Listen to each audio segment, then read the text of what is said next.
Good morning, everyone. So I would just like to, first of all, introduce myself, Kathy Weimer. I am a senior fellow at General Mills Bell Institute, and also my co-chair, Dr. George Fahey, who is Professor Emeritus in the Department of Animal Science at the University of Illinois, and obviously a well-known and world expert in the area of the physiological effects of fiber.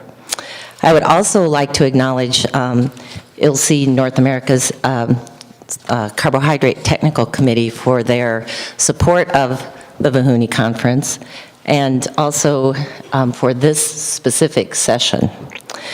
And Susan Cho, thank you for your leadership and oversight in planning this excellent conference. To kick it off, I first I have to find this, there we go, my disclosures. And then also I'm sharing Patricia Williamson's disclosures, who will be part of the panel, although I haven't yet seen her. So Patricia, please come on up if you're here. So to kick off, we thought it would be worthwhile to just give a little bit of a discussion around where we are and where we're headed related to fiber.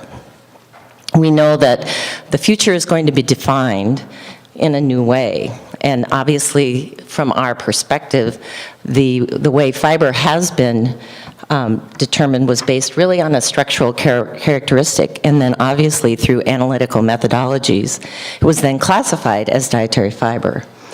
And the future definition will now distinguish between fibers that are intact and intrinsic from those that are either extracted or synthesized. Both are defined by the structure as they have been in the past. But if they're extracted or synthesized, they must now demonstrate a physiological function. And in fact, according to FDA's new regulations, they will indeed need to demonstrate a health benefit, not just a physiological effect, in order to be called dietary fiber on the Nutrition Facts panel. So we kick off this session by providing a key contextual information through this moderated panel discussion. So we will kick it off with this esteemed panel, which we will have our 4 experts in the field representing different perspectives. And Paula Trumbo will start off with an overview of fiber as it is now defined for food labeling in the U.S., and then this will be followed by brief remarks from George Fahey, Joanne Slavin, and Patricia Williamson. Each panelist will have about 3 to 5 minutes for remarks, and after that, we will have about 15 minutes for a panel interaction and Q&As. Then the panel discussion will lead into the scientific presentations on health benefits of fiber, with a focus on the future benefits. So, without further delay, I would like to ask Paula Trumbo to come on up. And please note that all of the bios for the speakers are in our program, so please reference that. But as you know, Paula is with the US FDA. Welcome, Paula. Okay, great. Thank you very much, Kathy, and thank you all for inviting me and ILSI for this particular part of the symposium to talk about the science behind dietary fibers. So what I'm supposed to do is just give you a little brief overview of where we are at FDA with the dietary fibers, looking into the future regarding research. I have a much longer talk tomorrow afternoon where I'll get into why we're doing this and more information beyond the definition of dietary fiber. So, but in order to make sure everyone knows what our definition is, it really comes from the Institute of Medicine definition for dietary fiber. This definition and IOM panel was funded by FDA a number of years ago to come up with a definition that went beyond just analytical methods to quantify dietary fiber on the food label and assume that all those that amount reflects a physiological effect that is beneficial to human health. So the IOM had come up with two components of total dietary fiber, which is how we're requiring it on the label. And one is really your naturally occurring fibers that are called intact and intrinsic, and then as well as the isolated and synthetic non-digestible carbohydrates. Both of these now would include degrees of polymerization of greater than 2, so 3 or more, and we do have methods that are able to quantify this now, so it was perfect timing to be able to use these newer methods. But not all fibers may need these newer methods, but I'll talk about that more tomorrow.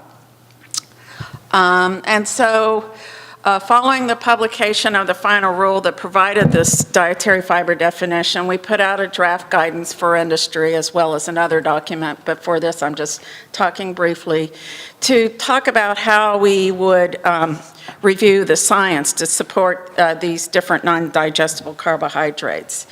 And so the draft guidance is what I'm focusing on and some of the key aspects of it, since we're talking about science here. And what I'm doing here is showing you some of the examples of the physiological benefits. I say examples.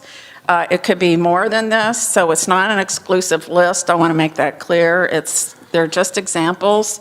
And so some of the ones that we have looked at are lowering of blood glucose and insulin levels, lowering of blood cholesterol levels, improving laxation and bowel function, increasing mineral absorption. There's a lot of new exciting studies in that area, and reducing energy intake. But these are just examples that we would consider. And to meet the dietary fiber definition, if it is isolated or synthetic, it only needs to demonstrate that it has a beneficial role in one of these physiological endpoints. So it's only one endpoint. And so when you look at our draft guidance, these are pretty standard questions that I think anyone would ask, whether they're reviewing a health claim, whether they're looking at dietary fiber, if they're using the competent and reliable standard. They're pretty much, the standards are very much the same. And as a matter of fact, there's very few differences. But obviously, when we're looking at a study, we're going to look at if it has specified the specific non-digestible carbohydrate that's been isolated or synthetic. And because we're looking at individual fibers, we want to make sure that we're looking at that fiber per se. So we need to know how much of that fiber is in there, and if there are other fibers that would happen to be in that intervention that's been provided, such that we know that we can evaluate this particular fiber and there aren't other factors that could affect that outcome, such as the presence of other non-digestible carbohydrates or other nutrients that could have an effect on the physiological benefit. And then obviously looking at the physiological endpoint, and is that specified? Were the study subjects healthy, or do they have a disease associated with the physiological effect? This is probably the one, the biggest comment we got to the draft guidance, so we've looked at this closely, and that's the point of a draft guidance, is to take that into consideration. And so we are looking at those comments closely. And I'll talk about that in a few more minutes. But then another important one is, did the study have an appropriate control group? We're generally looking for a negative control. So it's basically the standard fiber study would be with or without the fiber included in the intervention, whether it's a parallel design or a crossover study. And so that we know that it's, again, the particular fiber that we're looking at. And there, and again, sometimes the control may be a combination of fibers, and so we're not able to really evaluate that. And then statistical analysis, how they were analyzed. So we're looking at if there is the appropriate control, which needs to be there, are they doing statistical analysis with that control? Otherwise, there's no point having a control in the study. But oftentimes, there'll be a control, but it's not analyzed. And then, so these are some of the factors that we consider to determine whether we can draw conclusions from them. And once we've identified those studies that we can draw conclusions from, then we're going to look at the strength of the evidence. So we'll look at the number of studies, the number of subjects per group. In the case of fiber, it's a little bit cleaner than, say, how we review health claims, because they're all intervention studies. We don't have observational studies on individual fibers yet, but as food composition databases are able to quantify them individually in foods, then they can become part of food frequency questionnaires to do such an analysis.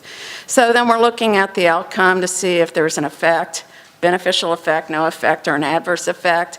We use statistical analysis and a statistically significant value of P of less than 0.05 for statistical significance to determine whether there is an effect or not. And then we're looking at, with all that information, the consistency of the findings, which obviously is a major factor when you're considering the strength of the evidence. And then finally, we will consider the relevance to the general U.S. population, because the nutrition facts label is for the general healthy population, which would be healthy individuals at most at high risk of a chronic disease, such as we would consider individuals with hypercholesterolemia or with hypertension. So that's what the label is for. It's for 4 years of age and older, the standard label, even though we have other labels for foods purported to be used for other subpopulations. And so we will look at what subpopulations have been considered, women, men, are they all in individuals with high blood pressure or high cholesterol or whatever, and the dose. And so obviously there are some studies that have provided large amounts, like 50 grams per day. How they do that as a study subject, I don't know, but there are some of those. And so if they all were very high levels, then we have to take pause, even though the evidence is consistent, and say, well, wait a minute, is this really relevant to what's out there in the real world when these fibers are being added to these foods as ingredients? So that's just some of the factors that we consider when we're thinking of the strength of the evidence. There's no magic number. That's true for any standard, whether it's competent, reliable. I say that just because that's brought up recently, or if it's for health claims. And that's because there are a number of factors that we have to consider as part of the strength of the evidence to determine whether there is a health benefit or not. So I will stop there. I think that's pretty much my 5 minutes, and we can proceed. Thank you very much. Thank you. Well, thank you very much, Kathy. Good morning, ladies and gentlemen. It's a pleasure to be here, and I'm happy to have a few minutes to speak about this topic, physiological benefits, setting the stage for our meeting. The first thing we've been asked to do is go to confession and give our conflict of interest disclosures for a 5-year period. I'm heavily conflicted. As you can see here, I retired from the university 7 years ago, so I have my own consulting company. I'm finished up a few grants in the last 5 years. I speak occasionally. I've been on advisory boards and consultants to companies and so forth. So this is the confession. So we know that much of the population of the industrialized world is in real trouble as regards dietary fiber. And the 2015 Dietary Guidelines Advisory Committee identified fiber as a shortfall nutrient, meaning that the population is under-consuming these nutrients that are listed here relative to the IOM recommendations. So you can see 5 vitamins, 4 minerals, and dietary fiber. And fiber even makes the list of nutrients of public health concern, where insufficient amounts are linked to adverse health outcomes. So that's a pretty sobering fact. The dietary fiber recommendations, fiber intake has been shown to reduce the risk of obesity, cardiovascular disease, diabetes, and cancer in many studies. The USDA recommendation for fiber is 35 grams a day. The IOM adequate intake recommendations published in 2002 were 14 grams per 1,000 kcal. So that translates to 25 grams a day for women, 38 grams a day for men. In contrast to the recommendations, 90% of the U.S. population does not consume enough dietary fiber. The average is about 15 grams a day. And for those people that are on a low carbohydrate diet because they're trying to lose weight, their fiber intake may be as low as 10 grams a day. And only 8% of adults and 3% of children consumed 3 or greater whole grain ounce equivalents per day. So again, some pretty sobering facts. So here we find ourselves at the 11th Vahouny Fiber Symposium with some questions that are kind of obvious. If we've been attending this meeting for many years, it's natural to ask, what progress have we made in this area? Sometimes it doesn't look like we make very much progress. What's the state of the art at present? How are we to improve the dismal values that we just presented here? We went for many, many years without a definition of dietary fiber. The first reference to fiber was crude fiber back in 1864 by Hindenburg and Stoneman, and that survived for many years. Hipsley in '53 actually used the word dietary fiber and equated that to plant cell walls, but after that he didn't do very much more. Trow, Burkett, Painter, and Walker were the guys that got this field kind of started, and they had a definition that they changed throughout the 70s. Between 72 and 76, there were slight tweaks in the definition. And then since 2000, we've had several definitions: the Serial Chemists, the IOM, the Codex Alimentarius one in 2009, and the FDA one that just came out in 2016. Now, the FDA definition is the one that we're probably all most interested in, and it has some key components that we need to address: the non-digestible, soluble, and insoluble carbohydrates with 3 or greater monomeric units, plus lignin. Intrinsic and intact, that phrase is in there. Isolated carbs, synthetic carbs, and then the fact that physiological effects that benefit human health are also part of that definition. Now, there are a lot of controversial issues with regard to these definitions. If you look at the Codex one, they say that fiber has to be DP greater than 10, and they rely on national authorities, whoever those people are, to determine if DP 3 to 9 is fiber. With regard to the FDA definition or the IOM, intrinsic and intact is a phrase that causes some people heartburn. A human health benefit is assumed, but then if you look at some other wording in the document, non-digestible carbs that are obtained from non-food sources such as stems, branches, trunks of trees, inedible hulls and husks, seaweed, fungus, also are not considered to be intrinsic and intact. Yet if you look at some of those products, they are the gold standard for intrinsic and intact, it seems to me. So there's a debate about exactly what does that mean, intrinsic and intact. It has different meanings to different people. Isolated and synthetic, we have to have a human health benefit proven to accept substance as a fiber. Physiological effects that benefit human health, basically 3 are accepted. Paula mentioned those: laxation, blood glucose attenuation, blood cholesterol reduction. Yet there are now 10 credible physiological benefits of dietary fiber. So what's the next physiological effect that might be accepted by the regulators? What's the next one after that? I mean, this is, I think, where we need to be going, because those 3 have been around since Burkett and Trow. They talked about that. Okay, so let's move on and try to get a database on some of these others, because in my mind there's no question that there's some major effects for those others.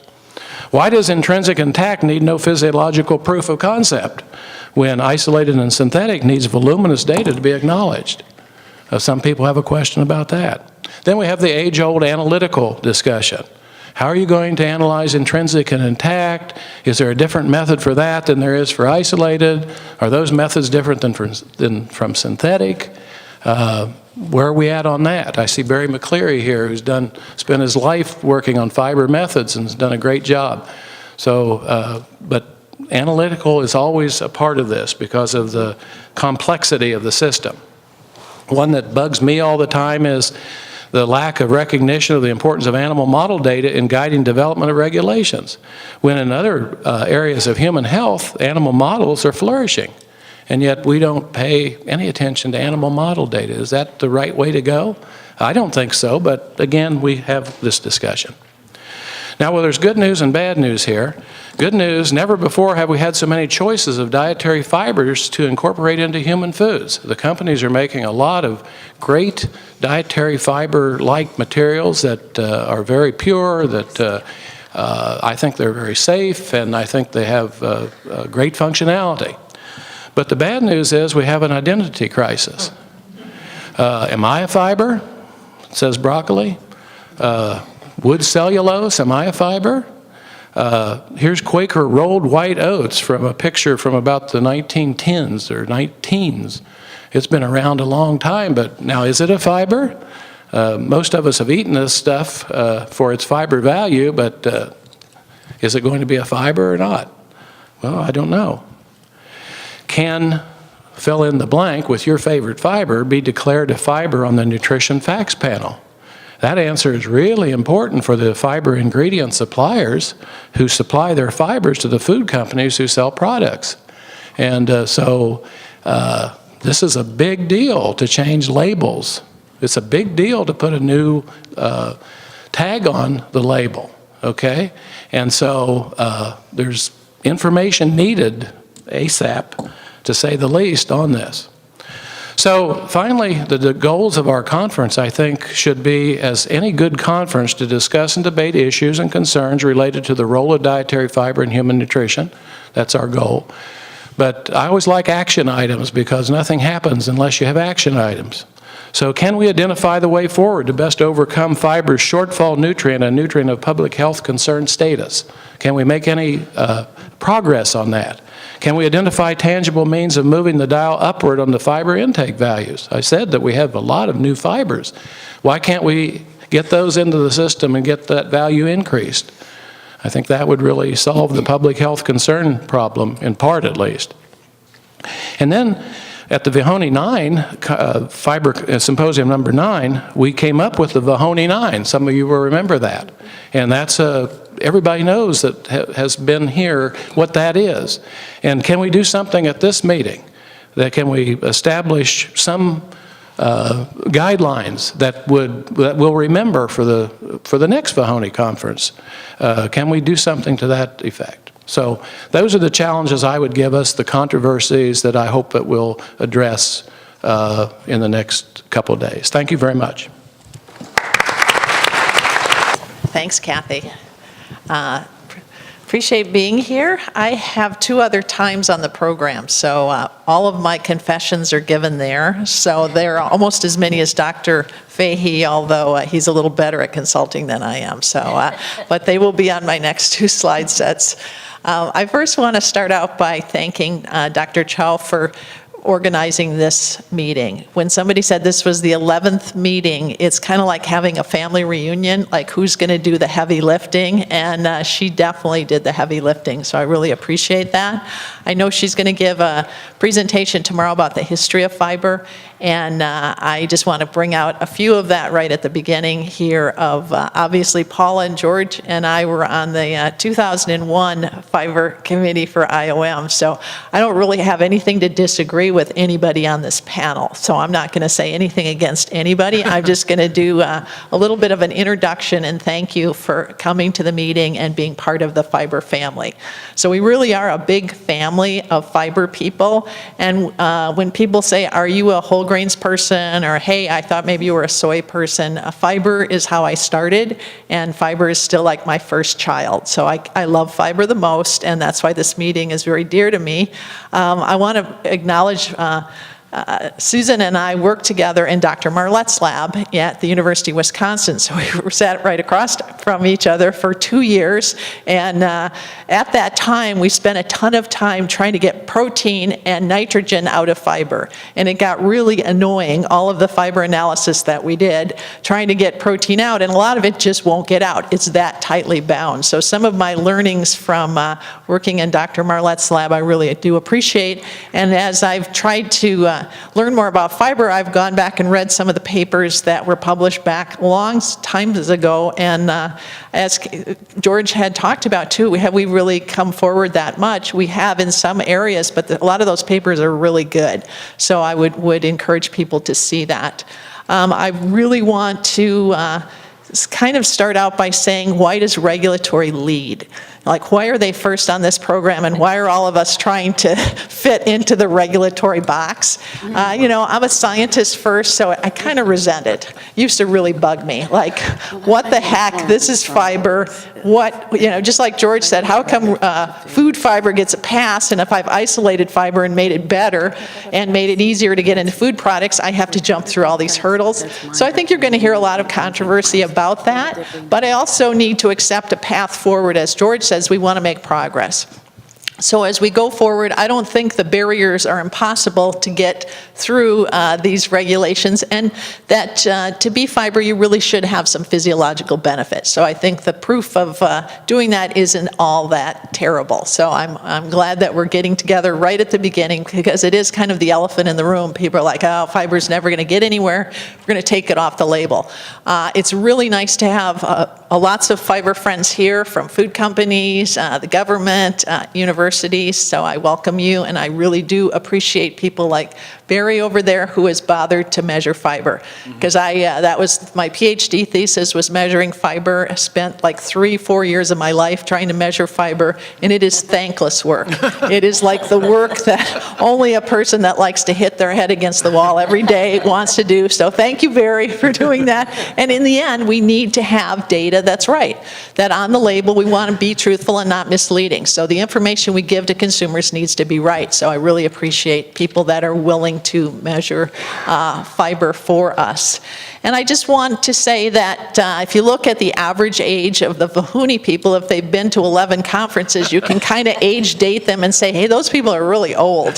So the goal is to get new people into the excitement of fiber. So when I went back in the 70s, and it's like, oh, there's this fiber hypothesis, I think we could get this one solved in like 2 years. It's kind of a no-brainer, right? Eat more fiber, be healthier, good, we're done, check, move on. But we're still kind of arguing that. So I really appreciate the people that are here that are new to this group, haven't been to this meeting, and I hope that you will continue to be interested in fiber and have new ideas and new excitement about the opportunities of what's going on in fiber and the importance of fiber in the diet. Because there's no question, fiber is important, it's an important nutrient, it's important for health, it's just really hard to study, and we always kind of get into the point. If you do the history of fiber, people have gotten excited about fiber and then they give up. And they're like, okay, who cares, let's move on, fiber's not important. We don't want to give up this time. I think that the excitement about what's going on in the large intestine is really important for health. So I appreciate all of you coming, and you're going to have to hear about my laxation because I actually have another talk. So, and then I'll confess to all my sins too. So thank you. Good morning. I had looked at the schedule that may have been incorrect earlier.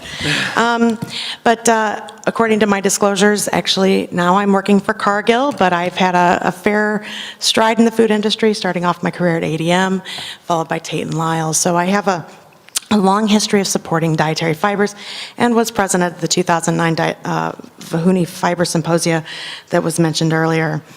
So basically, I don't have any slides, but I have some comments. And coming from an ingredient supplier standpoint, there are a variety of fiber ingredients which can be used to fill this fiber gap that's been mentioned. They have been designed to try to help fill that need so that they can overcome taste, texture, and functional challenges that were kind of considered in the distant past. We all kind of remember the days when people were trying to add fiber early on, and maybe it didn't have the best texture. Maybe consumers were like, ooh, fiber, isn't that kind of gritty or dry? Also, these innovations have been supported by both novelties in fiber production, as well as all the analytical methods that have been developed in order to understand what is a non-digestible carbohydrate and where can we find that, and how do we isolate it from various foods that people maybe do not eat commonly or regularly as they should, and put those into other places where they already are consuming those foods and meet them where they are. Fiber, in fact, is second on the list of the healthful components in consumers' minds, according to the 2017 IFIC Health and Food Survey. It's a nutrient of concern, which Dr. Fahey has mentioned as well. Analysis is definitely part of all of this story, and making sure that these ingredients are safe and functional is something that the food industry has taken very serious. Food ingredient suppliers have a long history of supporting the research, examining the various benefits that fibers can produce. In fact, some substantiation has gone so far as to show fiber health benefit claims, such as that for beta-glucan and lowering cholesterol. Other qualified health claims, such as the most recent one for resistant starch. So compare and contrast that with other nutrients on the nutrition facts panel, where there isn't a requirement to substantiate, does that nutrient do what it says? Does that protein actually lead to growth and development or muscle accrual? Although we do understand that proteins do that. No one's requiring that for it to be included on a panel. I think it is also important for us all to understand that there's a lot of applications right now. We're grateful for the fiber definition, that they're hopeful that this will produce a greater understanding about the benefits of dietary fiber, perhaps, to consumers, and they can feel assured that this has been recognized. So if they are seeking those types of benefits from fiber, or maybe gives them more of a reason why they should be seeking this out, it'd be great. But a lot of companies, their applications teams are waiting direction on the fibers that haven't been reviewed currently in the US. And this can be a problem because there's a lot of functional ingredients that they could use, and they provide a lot of benefits and attributes to products beyond just adding dietary fiber. Help with shelf life and product stability, moisture migration. They also provide bulk. They replace calories and sugars. And so having these non-digestible carbohydrates in the food supply is very important and can help achieve a multitude of goals. And so I think it's important that we understand what these future fiber functions can be, what the health benefits can be, but then also continuing to understand why it's important to keep them within the fiber definition and be able to use those products. Because even most recently, I found a product that's been labeled with the new Nutrition Facts panel, although compliance has just been delayed. And they include a fiber in their ingredient declaration list, yet on the Nutrition Facts panel, it lists 0 grams of fiber. So I think that could be also a problem when you're looking at dietary records and understanding matching the food labels with what people are consuming. It's going to be a problem for consumers if there's a bunch of possible fibers that are hidden now from view. So, thank you. Great. Thanks very much, Patricia. So that was our kickoff with our panel, and we do have time for a little moderated discussion and questions. So I would certainly open it up to the audience, and actually from the panel, if you have any questions for each other, I would certainly welcome that. And Paula, if you don't mind, I'd like to start with a question for you. If you were to look 10 years down the road and look back, what would you say, or maybe not even 10 years, what are the things that when you started on this journey in evaluating the fibers, and now, coming up with how these fibers will fit, what would you say maybe your biggest lessons or surprises have been in this process, if you were to look back? Yeah, I'm going to answer that question, but I'm also want to tie in a few things. Sure. So what we do have out right now is a draft guidance, And the whole point of the draft guidance is to get it out there for public comments. So we got a lot of comments on things like George raised about intact and intrinsic, and what that means. I think a challenge is, and it's not unusual when we're trying to take some of these reports from the IOM, is to take something that is very science-based and to put it into nutrition policy so that everything is black and white. And so I think this intact and intrinsic has been one of those where we have had this, what a number of people have called a gray area. And so that has, the lesson learned, I will say, has been to, well, I don't know if it's a lesson, but it certainly has been something that's been very challenging to us, but I think we're getting there, is to make this, whether you call it intact and intrinsic or isolated, and how that compares to, and synthetic, and taking all those, and making that so it's black and white, so everyone will know when they need to demonstrate a physiological benefit and not. So we have gotten a lot of comments on the intact and intrinsic. We hear, and that's the beauty of the comment period, because we got a level of comments at a level of detail that we did not get to the proposed rule. And so that's been very helpful for us. And so the challenge and lessons learned is really how to take a very complex, they're like individual nutrients with different chemical structures, and to pull them all together and figure out how to sort out and to package them together, thinking about chemical structure and so forth, and to take this intact and intrinsic and this IOM report and make it black and white so it will be, can be implemented for setting policy. And so that's probably the main thing. And so, and also, as you heard, there has been an extension, just because I know I will get this question, so I'll answer it anyway. And we hope that soon in the Federal Register, the specific date will be provided to everyone. But that doesn't affect how we're moving forward and reviewing these dietary fibers. Thank you. So, please, if you wouldn't mind, would you give your name, please? Sure. My name is Ed Rogers. I'm Bottomless Biochem, a small startup in Charlottesville, Virginia. My colleague, Dr. Wigelecki, will be speaking tomorrow. This is primarily for Dr. Trumbo and possibly the rest of you. And I don't mean to put you on the spot, but it may. You mentioned in your comments, I think it was with respect to the health claim, there's no magic number. But there is a magic number when it comes to the degree of polymerization, apparently. So it's got to be 3 or more. And I'm just curious, why 3 or more? If there's a non-digestible monosaccharide or disaccharide that has physiological effects that are beneficial for human health, would you consider that? Well, right now, the way the regulations have been since '93 and we didn't get any comments saying otherwise, is that the definition of sugars is a mono or disaccharide. And so there's where we are meeting the definition of a sugar as a mono or disaccharide. So whether it's digestible or not, it would fit into that category.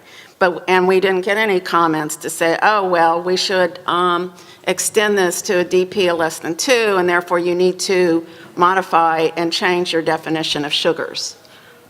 So that's all about regulatory definitions, and so we have to keep those separate. But receptive to the concept? Well, we just went through rulemaking on all this. We've gotten comments many times, and so when there's time to go through rulemaking again, then that's where I think it's important for the general public and industry to bring this up to FDA. Otherwise, it's we're not going to make amendments to regulations unless there's a need to. Okay. Thank you. Dave. David Clarkfield with USDA Agricultural Research Service. In many of the end studies, white flour provides a bulk of dietary fiber for a lot of Americans. And how does the dose within a serving of food play into this rule? Obviously, if you're consuming 10 grams of fiber, you can have a demonstrated physiological effect. But if you're consuming half a gram of fiber in white bread, can that have the same claim of a beneficial physiological effect? Well, flour and bread, I mean, we pretty much said those are intact and intrinsic, so those are easy. And so that's, well, those can be declared without demonstrating a beneficial physiological effect. And I think synthetic fibers are simple because they're synthesized, they have a specific chemical structure, and those that are synthesized to have are isolated to have a specific chemical structure, such as what we reviewed already, cellulose and pectin. So it's kind of in this in-between, but in terms of answering your question, those can be declared, the fiber in those foods, they're foods. So Gilbert proposed at a meeting in Washington about 12, 13 years ago that the food industry could dilute the energy content of the diet by adding fiber and fluid. And pretty much everybody in the room poo-pooed it. It was a much larger meeting than this. And I think he was right. And so one of the physiological effects he showed was reducing energy intake. Mm-hmm. Clearly, if you reduce caloric density of a food, you, in theory, should be reducing energy intake. So can a food company add fiber and moisture to a product, reducing the caloric density of a slice of bread, for instance? And So I'm going to help Paul out on this one, because I think that if you did a study and you showed that with your product, yes, but just theoretically on the back of a napkin, no. That would be my, do you need weight loss with that, or do you just? I think there are different designs they would consider if you look at what they are willing to accept. So, yeah, weight loss would be great, but I think you could look at just satiety, food intake later, if you had a well-designed study that with your food product that had diluted calories, yeah, I think they would look at that and accept it. And we consider satiety as a potential mechanism for the reduced intake, but that may not be, we don't know. And to look at weight loss would require a much stricter study design to ensure that the weight loss is due to that fiber per se. So that's a little bit tougher to demonstrate. Thank you. Dan? Good morning, Dan Gallagher, University of Minnesota, 3 doors down from Joanne. So I have a few things I'd like to say about animal studies. They're near and dear to my heart. I've spent most of my career doing animal studies. And first point is I'd like to make a plea to my colleagues that do animal studies related or with dietary fiber, is that I think we really need to be using realistic amounts of dietary fiber. There's been way too many animal studies where they use amounts of dietary fiber that are completely unattainable in a human diet. I think, however, that when you consider scaling this up to a human, you have to do so in a way other than by body weight. It's now becoming, I think, really clear to more people that you have to do something that's often referred to as allometric scaling, that is scale on an energy basis as opposed to a body weight basis. If you scale on a body weight basis, you get nonsensical results. So that's one point.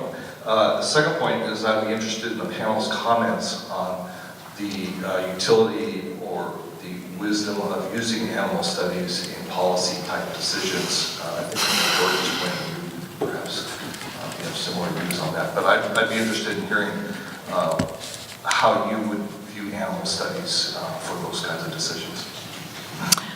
Okay, well, I'll start first. I would say up to this point that FDA for nutrition labeling has relied on human studies, whether it's for health claims. We're relying on the DRIs, and the DRIs, except for the tolerable upper intake level, has always only relied on human studies. I think dietary guidelines for Americans has relied only on human studies, and so it's pretty much been standard practice to use human studies, except for safety when looking at GRAS or food additive petitions or setting upper levels at the IOM. They have used animal studies and then try to extrapolate using an uncertainty factor from animal to a human number to get an upper level.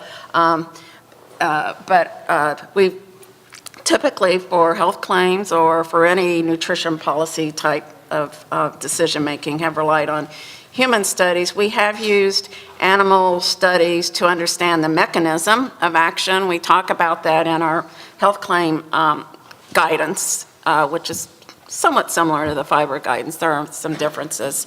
And so, yes, we will consider them for understanding the mechanism of action, but to really set numbers and to say this is necessary to have on the food label to assist consumers in maintaining healthy dietary practices, we really need evidence from human studies. Anyone else? Yeah. Hang on, Maha, I think. Well, I just wanted to say, yesterday at the meeting, we had a big discussion about animal studies and how nutritionists need to help people that are doing animal studies design them correctly. Because some of the comparisons when people get into animal studies and have nutrition questions but don't know they do, need to talk to people like you and George and Kelly to understand how to actually put those studies together. I also totally believe that we're only going to learn by using all the data. So regulatory only needs human studies, but science needs all these different types of studies to get at mechanisms. So we need in vitro, we need animal studies, different animals, and otherwise we'll never learn anything. So I appreciate the comment. One thing I was impressed with recently is that replacement for PD-CAS, that DI, whatever, is based on, for the human protein amino acid requirements, it's all on a swine model. And they're using swine very intensively to get all this information and apply that to humans. That's kind of impressive that they're doing that. And it's going to make that assessment much, much better. And so, we're on the same page with this, but I really do believe that a lot of the animal model data are very, very useful. But your point about concentration is so correct. I mean, there are so many studies, huge percentage, that just have weird diets, weird doses. It's just not relevant. Well, I think, first of all, I want to thank the panel. I think we are at the end of our time. So if you would join me in thanking this panel, I think it was a great kickoff to the sessions. Thank you.